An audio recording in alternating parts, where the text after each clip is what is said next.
为什么送妈妈戒指啊？因为结婚的时候呢，不送你戒指，我就给你买了呀。啊，妈妈还不感动哭了。好，这次妈妈爱呀，宝贝儿你，太感动了，太感动了。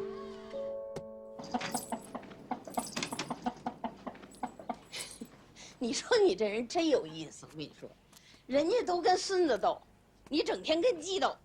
我跟你说啊，这一上午他都没兴奋，这刚才听说你来，他滋楞一下就兴奋起来了。我说你把你当个小母鸡，别臭流氓！我跟你说啊，这回我回去我就成立一个扫黄打非小组，专门就对付你跟你那鸡。行啊，你把那桌子搬到我们家门口，我还省锁门了呢。想得倒美，没工夫跟你臭贫，赶紧拿户口本，然后派出所查常住人口呢。行啊，我知道你们会来的，哎，给你准备好了。3天2天的就这么查，是派出所的意思呢，还是你们这些小脚侦缉队的意思？你才小脚侦缉队呢。嘿，哎呀，这户口本要都像你们家这样，我这工作量可就轻省多了。瞧见没有？啊，就一篇儿，光杆司令，忒有点凄凉了吧？一个人吃饱了，全家不饿。你是吃饱了撑的，全家都烦你。完了吧，拿到手了，走走吧。啊，你那子女的户口虽然不在这本上哈，但是我代表政府关怀关怀你们，是吧？我听说你二儿媳妇儿有了，当然可我有了。我跟你说，明年我这户口本就多一张了。要说你二儿子啊，命就是好。你说一胡同串子，哎，愣娶了一个大主播。听说你这二儿媳妇还得了一个什么金麦克奖？不是你懂不懂啊？什么叫金麦克奖啊？得麦子的。哎，不懂就别瞎说，那叫金话筒奖。不都一个意思吗？什么一个意思？我跟你说，得亏你这二儿媳妇怀了孩子了，要你说一胡同串子跟一金话筒能长久吗？你操心，你也不怕长白头发？你看这白头一层一层的，跟白毛女似的。元义，你没有？啊？哎，我听说你们小三儿傍了一大款。我跟你说，老方，你可是咱胡同的老同志了，这子女的作风问题，你可得把好了关。什么小三儿啊、小四儿啊，不许有，听见没有？你放心，我们家没这爱好。我不放心，哎，我就纳了闷儿了。你说你管这小老头是叫女婿呢，还是称兄道弟呀？你说这老大老二是叫妹夫呢，还是叫大哥呀？啊，你说你们怎么论呢？哎呦，你说你累不累啊？不累。我看别人都能得老年痴呆，你得不了。你们这个家里头命最苦的是老大，你看那壮壮，多好一孩子呀！每次见着我呀，老远就刘奶奶，刘奶奶。说实在的，你们老方家，我最喜欢的就是你孙子。不是你有完没完？走。不是怎么了？你说你这人怎么这样？刚还聊得好好的呢，怎么说翻脸就翻脸？我告诉你，以后你少搭理我。不是我们家事你怎么知道那么多呀？我就知道了。欢迎去喝茶，叔叔喝茶。那上好的龙井，原粉丝刚寄来的。我还以为你的粉丝进的呢。方乐，最近工作怎么样？挺好的，我这天天上班，挺忙的，一直挺努力的都。有奖金工资发吗？奖金工资有，倒是有，就是少点儿。反正那个，像我们这种小股东啊，他年底一般都有分红什么的。少了点儿，分红，这点钱够吗？现在圆圆怀着孕，那她的工作怎么办？她一怀孕，她就不能工作了。她不能工作，你们哪来的钱呢？你们要房贷，你们要给孩子买奶粉，哎，这谁供应啊？她将来怀了孕，她生了孩子以后，她就会变形的。她变了形，她伤不伤心？再说了，她现在这么多的粉丝失不失望啊？你想过没有啊？还有呢，那现在的孩子上学前班，一个月都要1万多呢，你供应得起吗？听明白了吗？听明白了，稍等啊。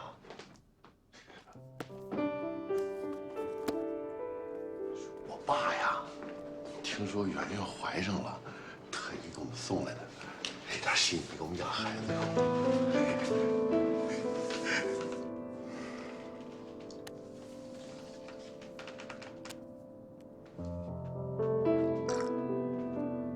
既然亲家有这诚意，我和你妈也不含糊。自从你和圆圆谈恋爱开始，我们就没承认过。原因呢也很复杂，事情都过去了。过去了，翻篇了。既然你跟圆圆把结婚证都领了，我和你阿姨呢也不再坚持了。我和你阿姨商量，从今天开始，你可以改口叫爸妈了。真的假的呀？这事儿还有开玩笑的吗？那我真改了。在改口之前，你得先答应一个条件。爸，您别说一个条件，您10个条件我都是没问题的啊。您说。坐下，坐下。哎妈，我们呢也都商量了，你们俩现在呀还年轻，这以后的发展机会大把大把我妈说的有道理。哎，然后你们现在应该把全部的精力都放在这个事业的奋斗上，哎，是吧？对。所以这个孩子现在不能要。不是爸妈。算了，我还先叫叔叔阿姨吧。这孩子为什么就不能要啊？不是你这孩子这么犟的，犟死！不是不让你要，我们的意思是先缓一缓，等他时机成熟了，时机成熟再要也不迟。对呀，再要啊。这时机怎么不成熟？那孩子已经在圆圆肚子里了嘛。不是阿姨，另外一个叔叔阿姨，我们家这情况您二老了解。你说我大姐那孩子养那么大了，车祸说走就走了，跟我大姐夫这些年一直想再怀上一个，都要不上。我妈想外孙子，那也跟着就走了。你说圆圆这时候好容易怀上一个，你为什么不让我们要啊？你们家不是还有老三呢吗？老三压根就不想生孩子，就是生了他也不姓方啊。你光替你们老方家想了，你为圆圆想了吗？更不替圆圆想。你说这圆圆在事业上刚刚立足脚，对呀，正火的时候，刚刚往上走的时候，当家花旦。现在我们是，你现在就让她生孩子，这不耽误她吗？对呀。哪一个女孩子能遇到这样的机会啊？在台里受到这样的重视啊？刚刚见出点成绩，你要真爱圆圆，真喜欢圆圆，拖一拖，我们真的希望你在事业上再往前拱一拱。实在不行的时候，到时候我们二老替你们带孩子。对，我们替你们带啊。叔叔阿姨，妈老今儿就说破大天庭，这孩子我和圆圆要定了。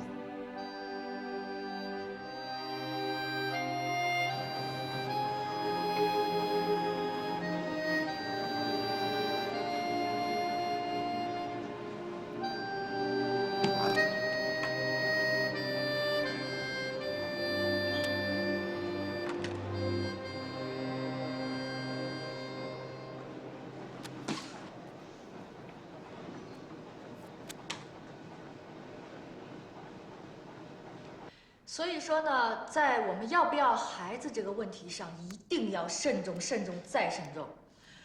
抛开经济上的因素不谈，你就说女性在事业与母亲之间的角色平衡，有几个人能做得到？国内国外这样的例子多了。你看人家辣妹维多利亚，人家是超级偶像 super star 好吗？最关键的是，她嫁了一个又帅又能挣钱的好老公。你就说普通人几个人能遇得到？那几率就是10亿万分之一。那维多利亚上辈子一定是拯救了银河系，这辈子才能找到贝克汉姆啊！你说说，你能吗？所以我说呀，大多数人生完孩子之后，就从貌美如花变成了邋遢奶妈。你就不说别人，就说你吧，富波，你知道你生完孩子以后变化有多大吗？对呀，我变得越来越好啊，越来越从容了呀。所以说，只有那怯懦的女人才会给自己找一个不生孩子的理由。好了，节目的最后呢，我想向各位伟大的母亲致敬。今天我们就聊到这儿吧，下面是整点新闻时间。哎，你什么意思呀？那稿上写什么你看不见呀？哪儿写了啊？什么母亲最伟大？什么你这没生过就不会有这样的体会？我没体会，你有体会呀？啊，你以为就你能生，我不能生啊？自由发挥不是你特点吗？再说了，我没说给你听，你激什么动？我就是想告诉你，你能怀孕，我贾圆圆我照样能怀孕。干什么呀你们？生啊，生一看看。行了，演播室里禁止喧哗，少说两句。不就生孩子吗？行了，跟下蛋一样容易。你出来，我找你。下蛋一样容易，你下一个，你下一个。等会儿你等着，他那就是讽刺我呢，明里暗里的，冷嘲热讽的，以为我傻子呀？当然了，我也有点心虚。你就别搭理他，他这叫板呢。刚生完的母狼给小崽找饭辙呢。那他下次再敢这样，我非跟他掰扯清楚了。有本事凭能耐吃饭，干嘛老盯着别人的饭碗？怎么还下次啊？哎，你还准备找他做节目？就这么一生孩子的话题，好几期了，烦不烦呢？是，其实我也烦了。哎，聊隐婚吧，我把你请来当嘉宾。行，把小飞象找来一块聊。太好了，正中我下怀。我特别想看你们俩在一块假情侣免心那劲儿。哎，对了，你跟我说说，你给他下什么药了，让他死心塌地陪着你隐婚？理解不了啊，特简单，你老了。可惜我保养的好，看不出来。青春美少女啊你！你们这些女的心眼真多。说我给她下药，她比我还高兴呢。K 照唱，舞照跳，小鲜肉还照泡，啊，回家还有老公端茶倒水伺候局。你说她乐意不乐意？哎，你说他这人心也够大的，他也不怕你被别人勾搭走了。现在像你这种还未发福的中年大叔最抢手。那都是中年大叔编出来骗自个儿的，你还真信？不过你也别太自卑了啊，你这样也挺好。好什么呀？我是受害者啊！昨晚受刺激，回家弄得一宿没睡好，脸都肿。昨晚上我也挺受刺激的。看出来了，态度180度大转弯。怎么样，这孩子得要吧？反正这事儿呢，你得帮我兜着。这台里要是有第3个人知道了，就是你泄的密。怎么又是我呀？我不管，到时候我就说这孩子是你的。你这个别胡说，人都信了。回头，你们能不能讲点理啊？我今儿晚上还过不去的坎儿呢。小飞象非要让我去找大姐夫谈谈，我跟人谈什么呀？我没事，胖子能说，回头我叫他跟你一块儿去。哎，你等会儿帮我请一假啊，我有事儿。什么假呀？事假还是病假？产假，你敢说吗？你疯了！哎，你让我查一下，你让我戳一下你个违禁片，你让我戳一下，这看着，你让我戳一下，不然我就把你结过婚的事告诉别人。哦。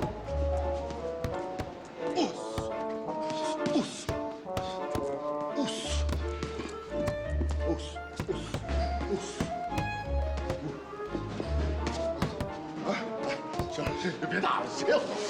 我媳妇来了，咱俩练会儿啊。哎，跑这儿来了。你怎么没穿那个大浴袍，戴那个假牙呀？穿什么浴袍？你电视看多了吗你？我就是来监督你的，看看你到底上几个课时。咱们现在有宝宝了，还有咱们家那豁大一房子，压力多大呀？你得盯住了。放心，我跟他们上完这堂课，我还得领着一帮女的上那动感单车去呢。让我努力赚钱啊！我刚才上你们那厕所啊，太脏了。怎么回事？有保洁吗？有一个呀，又辞了。辞了好，辞了你盯上吧，咱把那份钱一块给赚了。不是媳妇儿，那扫厕所的事儿，我明白你的意思啊，媳妇儿，你放心，为了你和咱孩子，我就是上刀山下火海，我一定努力赚钱啊！放心，放心。今儿晚上咱就得上刀山下火海，你们哥仨那边约好了吧？对啊。我这边等我回家，我换个衣服就过去。说破了天也绝不能让大姐跟大姐夫离婚，咱这宝宝不能一出生就没有大姑父。你放心，媳妇儿，保证完成任务。啊！你摸我干嘛呀？你赶紧打拳去呀，挣钱。哪去啊？听话啊，松手松手。不行不行，这是毛毛的家。就是一狗窝嘛，你闻闻都什么味儿了，拿去晒晒啊！今天天气这么好，哎，听话啊！快！就往咱们卧室不行。晒晒太阳。还给我。这都什么味儿了？这都已经是。毛毛，爸爸怎么这样？你能不能再给他改个名字，别再叫毛毛了？毛毛，你瞧我这一身全是毛。瞎说，人生下来就叫毛毛，我们的孩子毛毛。我这裤都成毛裤了，我怎么上班啊？沾沾不就行了吗？瞧瞧多抱怨！这沙发上、这桌布上，就全都是毛，到处都是。毛毛，还有啊，爸爸这人怎么这么鸡巴呀？这个道德品质有问题。上次我们同事来家，又抱着人家腿在那蹭啊。你说人女同志，我好尴尬呀！我女同事，谁呀？富波。富波来家里边干什么？来吃个饭，不是他一个人，好几个呢。还谁来了？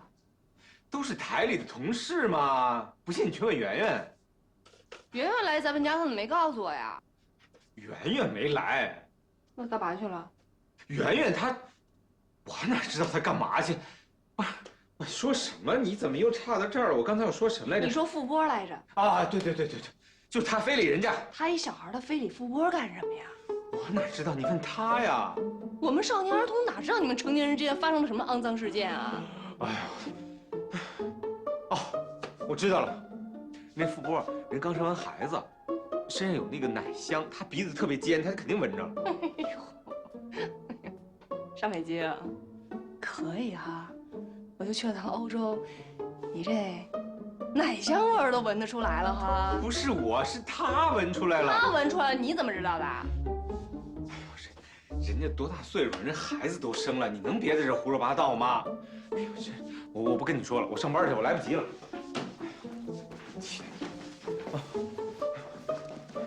记得吃早饭啊！站住！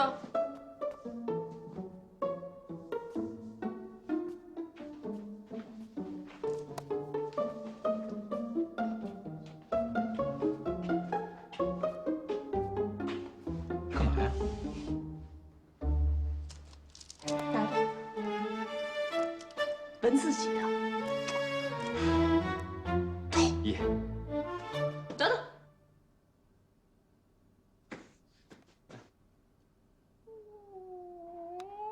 哎呀，聋了。拜拜，爸爸再见。爸爸说再见，跟爸爸说再见。拜拜。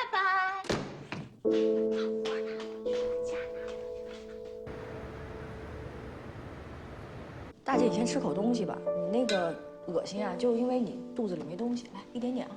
你们俩一个怀孕初期，一个宿醉未醒的，按道理说今天是不应该喝了哈。可是大姐，我觉得你昨天好像有些话没说透。这酒是好东西啊，喝了让人放松，这再难听的话也能说得出口，再不舒服的气氛也都能够化解。我先吃了行吗？我都饿得不行了，我现在肚子里还有一个呢。为了他，我也得先垫吧点。你快吃，你快吃，别饿着啊！得了吧，你明明就是自己饿了。我现在特别爱饿，看见什么都特别有食欲。哎，你说，大姐，你说他就这么一点吧？哪有这么大？还一小细胞，就小多了，他怎么那么能吃啊？绝对是一个饿死鬼投胎。哎，你不要瞎说哈！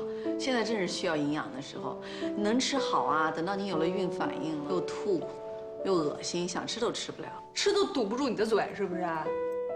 今天是说你吗？别在这儿混淆视听，扰乱我们注意力。今天是说大姐的事儿。姐，你给我们交代实点儿，你跟我大姐夫到底怎么了？你别老把我跟圆圆当小孩儿，当小妹妹。你把我们当知心朋友行吗？有什么话就跟我们倾诉。我跟你说，这天大的事儿，能说出来的都不是事儿，是不是？你们快热烈讨论着，我边吃边听。那个听完以后，我给你总结一下。他想离婚，我不想离。那就好办啦。我跟你说，姐，这俗话说得好啊，女追男隔层纱，男追女隔层山。这个。男女之间离婚也是一样的情况啊，这要是女的想离婚，8匹马都拉不回来，那是势必得离。可是要是男的想离婚呢，我跟你说，说出花来离不了。我妈的，壮壮的，我爸的，我姐的。放下！你等会儿，老尚没。哎，我这个就不要了，不要了。别拉着我了！别玩了啊！疼吗？记住了吗？啊，姐夫，坐。啊，坐。哎，来，你来我嘛你？哎，姐夫，这回行了啊，2清了，一来一回。哎，我听说你这爱家暴这男的，是不是打人都特上瘾啊？你这么着，以后啊，你再想跟我姐动手的时候啊。你忍，你来健身房找我来，我陪你练，行不行？咱俩好好以后比赛到这儿。行，不是，你坐，别老拉着我呀！冷静点。他姐夫是情急之下，再急也不行，那是我亲姐啊。你说的对，就是啊，那大姐夫那天真够吓人的。你说你平时多儒雅的一个人呢，怎么就突然就动手了？我都吓坏了，我都不敢相信自己的眼睛。我跟你说，我难受。您难受，您照照镜子，抽自个儿大嘴巴去。您打我姐算怎么事儿啊？大姐夫，我知道有些话呢，本来轮不到我说，但是我作为我姐的亲弟弟，我今儿必须得说。壮壮来了这事儿吧，对于你和我姐的打击是一样大的。可是咱作为一老爷们儿，您让他，您迁就他，怎么了？我替我妈先谢谢你。妈对我也好，她对我的好，我这辈子都忘不了。妈知道我喜欢吃饺子。每次回去都包饺子给我吃。有一年冬天，单位不停地加班，我有1个多星期都没回去，妈就包好了饺子，给我送到医院。结果在回去的路上，把腿摔折了。在医院整整躺了1个多月，妈也疼撞着，疼得厉害。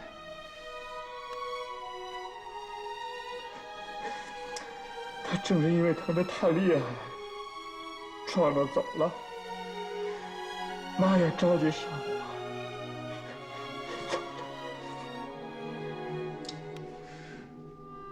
那段日子，我总睡不着觉。晚上睁开眼睛，就看见妈在天上，在听着我。你知道妈跟天上看着你，还跟我姐动手，啊？你就不怕妈半夜把你带走啊你啊？咱别说这个，怎么说的，觉得越说越冷啊！看这话我都害怕。大姐夫，我们大家都觉得你跟大姐特别合适，你们俩就是传说中的那个相敬如宾、举案齐眉。你说你俩吧，回家能谈工作，哎，到上班的时候呢又能谈感情，这每天在一块儿多好啊！这多少人羡慕啊！我就跟你说，如果说有100对夫妻哈，那99对都离了，最后剩下1对坚守阵地的，那肯定是你们。那怎么你们现在都弄成这样，这还让人怎么相信爱情啊？其实，我不是真的想离。就这些年吧，壮壮走了以后，我心里还真是有过1000次想离婚的念头。姐，跟我说实话，我大姐夫是不是欺负你来着？是不是外面有人了？你大姐夫的人品我还是相信的，但是我们俩的婚姻就是冷暴力，我们俩根本就没话说。在医院的时候还有点话，因为有病历在那儿要交流一下。回到家里，他待在他的房间，我待在我的房间，我们根本就没有交流。我觉得没有第三者，这问题就好解决，就是你们俩自己的事儿。姐，我觉得你自己有问题，你对我大姐夫太好了，你太惯着他了。对，男人不能惯着，不能老迁就他。我迁就他，以前是他迁就我，现在是我想迁就他，就怕他不给我这机会。你跟我大姐夫到底为什么要离婚呢？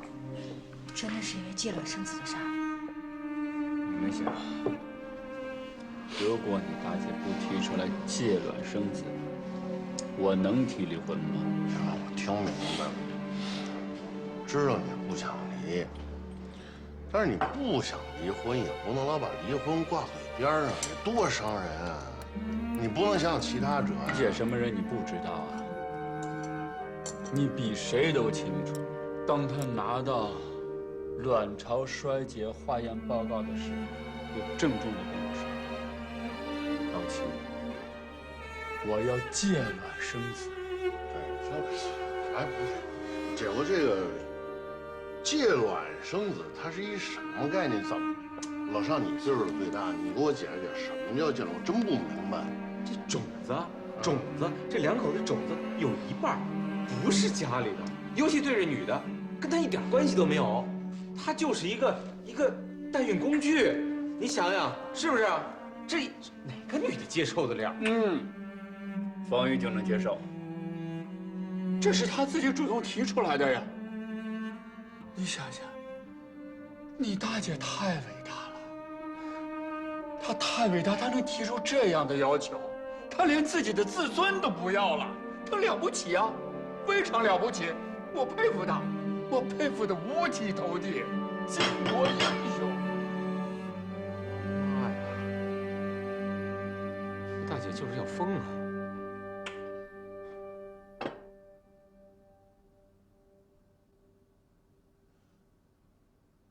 借卵怎么了？借了卵生的孩子就不是自己孩子了？秦专注太保守。你知道现在好多那生不出孩子的夫妻，不都是靠科技手段怀孕吗？这个放那里点，然后这个放那里点，那不就成了吗？这本来就是科学的事情，为什么就不能科学的对待呢？你说国外啊，人家在生殖领域比我们先进很多呀，不光是科技上先进，在理念上在这个人文关怀上都要比我们先进，我们还是太保守、太传统了。大姐不愧就是大姐，懂得就是多。大姐，我用水再敬你杯。这别干啊，别干啊，姐。别说青栓柱了，我昨晚上跟我们家老尚说，说我也去动一颗卵子，这没什么对吧？你猜他怎么说？不要，不行！哎呦，说死活不同意，我也不知道为什么。我跟你讲，男的就是这样，就别人家的女的吧，怎么着都行，那穿的少，性感开放，他们心里别提多美了，是不是？就一到自个儿家头上，我跟你讲，就那德行，怂。就秦栓柱，你说啊，他自己还是产科医生，还是生殖科专家，他天天跟着病人说借卵呐、冷冻啊，想尽一切办法能让人家怀上孕，轮到他自己呢？你说我要是能自个儿怀上，我还用得着这秦栓柱吗？姐，为了不求人，为了不惜的求人，为了能不求人就不求人。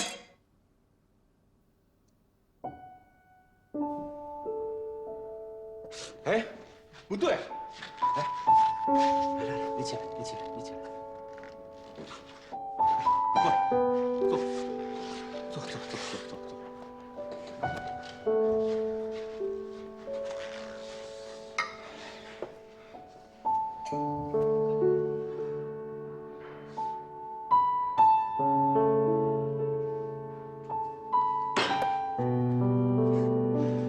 这下全对了。一换位思考，全都对了。大姐夫，你刚才说大姐是什么？巾帼英雄，是吧？女中豪杰，完全没错。她真不是一般人。你想，一个女人，她承受了这么大的痛苦，做出了这么大的牺牲，她为什么呀？啊，她不就是为了你们的情感能够圆满，为了这个家庭更圆满？你说生下来的孩子，他不也是为你们老齐家传宗接代吗？这孩子是不是姓秦？哎，姐夫你是这么想，人老尚说真对。谁是大姐夫？大姐夫在那儿呢。我跟你说，这我们家小飞象，他要是在外边要跟别人生个孩子，我早就疯了啊！是老三很保不齐，我跟你说。你别胡说八道，他肯定不可能。整着吧你。但是，我就从大姐这儿。我看到了爱，他对你的爱太深了，太博大了，太了不起了，真的，大姐，我觉得你要是再不体谅他，那你疯了。老尚，你说了这么多都没说到点上，这是两码事，两个概念，这是原则性的问题。借卵生子是吧？借卵生子，你如果要等到合适的配型，3年、5年，并且在这期间，你还得保证你大姐的身体时时刻刻都能适合受孕，谁能保证？没人保证。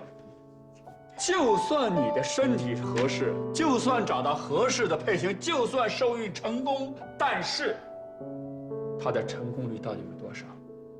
成功率之低是你们根本没办法想到的。那多低呀？少则3%，多则8%，而且这还不包括任何的经济费用。小华，来，钱的事儿你就甭惦记了啊。钱的事儿你要有任何困难，你跟我们哥俩说。我不就有老尚呢？分了。喝了，那酒黑了。喂，你把放下，这事跟你没关系啊，你也不容易，这事儿我来。那我得出份力吧。好，你说你需要多少钱，大姐夫你就跟我说。行了，这跟钱没关系，只要是能用钱解决的问题都不是问题，跟钱没关系，知道吗？我觉得干脆，以后你们两个，你不提生，他不提离啊，你们俩就好好的过下去吧。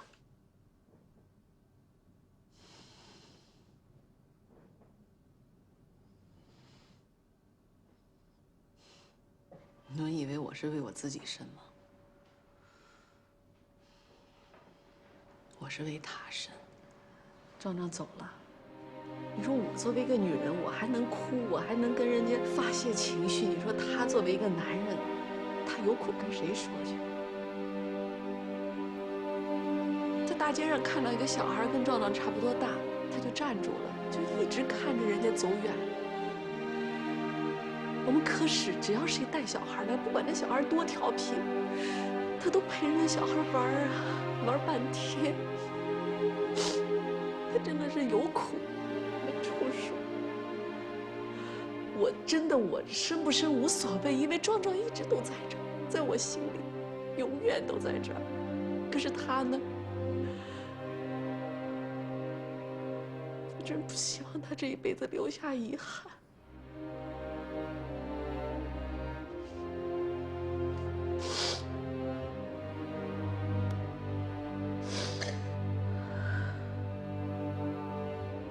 我认识你姐多长时间了？23年。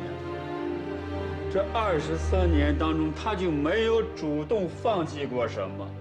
好，借卵生子是吧？咱暂且不说借卵生子这个风险有多大，成功率有多低，对身体的要求有多高，经济压力有多大，这都可以不考虑啊。所有的困难我们都能克服。但是你们想过吗？如果这次再失败呢？如果再失败，你大姐会怎么样？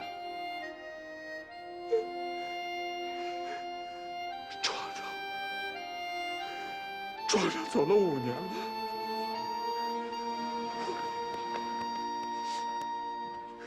早上还好好的，爸爸妈妈在家。我去上学了，晚上就没回。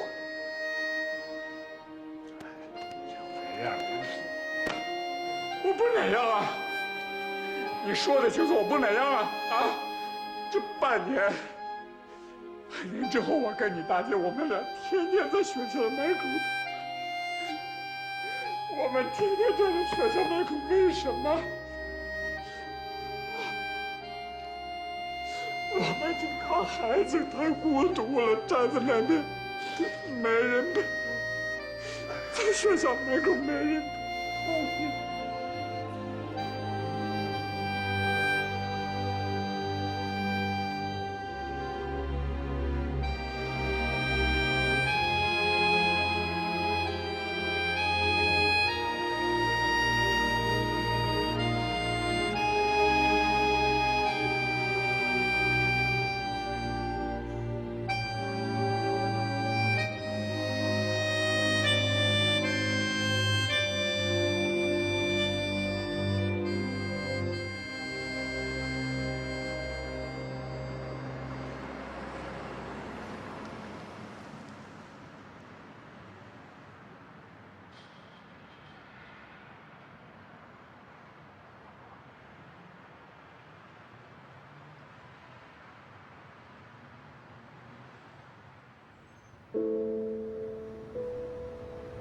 你是没听到大姐最后说的那些话，真的挺让我感动的。我觉得这世界上只有一种爱是真爱，就是父母对孩子的爱，其他的爱都不靠谱。媳妇儿。你能这么想就太好了。你想啊，你也是一个马上就当妈的人了，很快就有行使爱的权利了。我决定了，我要辞职，我要在家里专心养胎。真的？真的。媳妇儿，我觉得你今天晚上特别美。就你头上都闪着光环呢，浑身上下散发着那无形的光辉。讨厌！哎，我跟你说啊，刚刚吃饭的时候，我问大姐，我说我肚子里这个小东西他现在有多大呀？没有这么大，就这么一丢丢。哪儿那么小啊？亲妈就这么大个儿，我妈说我小时候长得就大。哎呀，他随我行吗？那么胖那么丑。大姐说，他哪儿那么大呀？他现在就是一小细胞。细胞有多大呀？细胞得在显微镜底下才能看得见吧？那就这么大。假设它这么大，再过几个月，它就会长出小胳膊、小腿、小脑袋来。到时候，他就什么事儿都懂了，他也懂得什么是爱了。所以我要以身作则，我要让他明白，这个世界上最无私、最伟大的爱，就是母爱。媳妇儿，你说的太好了，你说这就是胎教啊，这就是咱们家的胎教，从今天晚上开始了，从爱开始的。你看我有没有当妈的感觉了？特别有当妈的感觉。来，你别动啊！哎呀，我们睡觉了啊，不理他。这也是爱。地上待着吧你。我跟你说，没办法，这事儿真没办法。大姐为了大姐夫要我生，大姐夫为了大姐不生，两个人都是为了对方着想，却偏偏走上了两条路。扁担不让板凳绑在了扁担上，板凳偏要扁担绑在了板凳上。男人和女人就是两种生物。那咱俩呢？咱俩不一样，雌雄同体，天下无敌。东方不败呀！老尚，你说照这样的趋势发展下去，他们俩真会离婚吗？就这么耗着，真不好说。那要是真离了婚，我姐姐怎么办啊？这房子吧，虽然说是大姐夫的，可他是个厚道人，他应该不会亏待大姐。那我姐那么爱秦川住，她肯定不忍心让他露宿街头啊。到最后，房子空着，他俩双双流落街头。笑什么笑啊？幸灾乐祸是吧？所以啊，我们家这房子不能让方乐一个人独占了。我必须得替我大姐把这房子争过来。你要真能替你大姐争过来，那就算离了，她有依靠。我明儿就去找方乐去，我不能让他吃独食拉黑屎。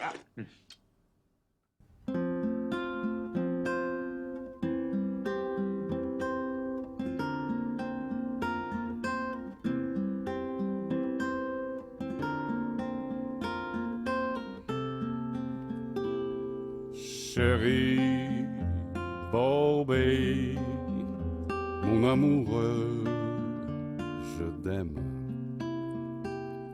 宝贝，我对不起，把你带到这个世界。虽然这个世界有很多的美丽，可惜这个世界还有很多问题。Chérie， 我无能为力，解决问题要靠你自己。宝贝，你要懂得，世间美丽在你心里，在我心里。